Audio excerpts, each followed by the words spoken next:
आज 26 मार्च सकाळ समय गोटे विश्वस्त सूत्र खबर आम पाखे हस्तगत होता।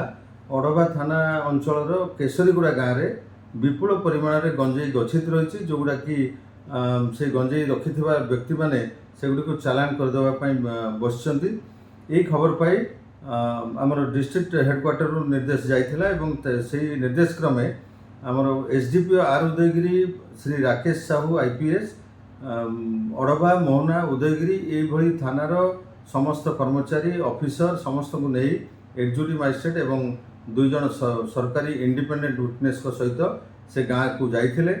पुलिस टीम पहुँचला बेलू ग्रामर समस्त लोक पुलिस टीम को देखी निकटस्थ पहाड़ गुड़ी को पलैथिले।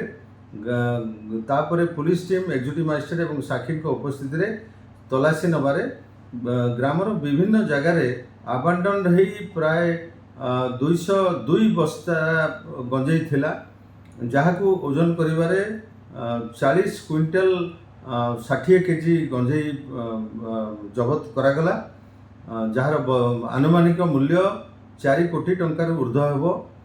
यही संक्रांत रे आमे ओडवा थाना रे 68 नंबर रे गोटे केस करिछु एनडीपीएस धारा रे। खूब शीघ्र आमे आसामी माने को माने ये सब कारबार रे थिले एवं चालान करने को बसते से आम गिरफ्त करने आमर दुईटी टीम एवं लगी। खूब शीघ्र आम आसामी मान को मकदमा गिरफ्त करूँ।